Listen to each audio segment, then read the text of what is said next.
What's up you guys, it's your boy and I am back for another video. So credit to the owner of this photo, kung sino man na nag-edit nito or gumawa nito, credits to you. But let me just read it for you guys. So again, what fits in your pocket? Yung yabang ko, kahit 24 months to pay naman. Naka-buy now, pay 2 months later pa yan. Again guys, it depends on your perspective in life kung paano mo to titignan. Pero kasi sometimes people make it a joke towards other people's na naka-installments. Now, at the end of it all guys, if you will be buying an item for installments or in installments rather, or you will buy it in cash, guys, at the end of the day, you will still be paying for the item.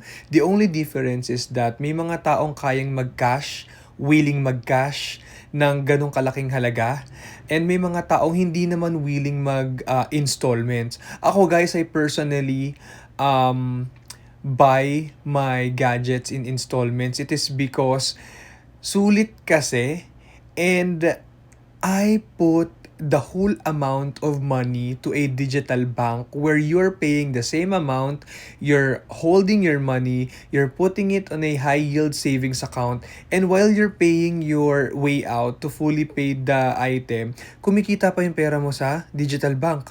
So saan ka kikita ng pera mo? Binabayad mo, pero while waiting for it to be completed, kumikita pa yung pera mo sa digital bank. So again guys, it's a matter of perspective and trip mo sa buhay. Kung talagang mayaman ka, marami kang pera, willing kang mag-cash ng iPhone or ng mga material things na gusto mo, i-cash mo. Pero kung ikaw naman wais at gusto mong tumutubo ang pera mo sa high yield interest savings account while you're paying your phone or your item, and then again, at the end of it all, babayadan mo din yung item na yan. Yun nga lang, siguro, ang kagandahan lang talaga sa cash, wala kang iniisip. But again, kung gusto mo naman tumubo din ng pera mo while you're just paying your item, pwede mo ilagay sa high yield interest savings account, and then pakitain mo yung pera mo. Especially now, itong mga katulad na phone na to, it will cost you 90,000 to 100,000 na yung mga Pro Max phone. So, again, kikita ang pera mo, saan ka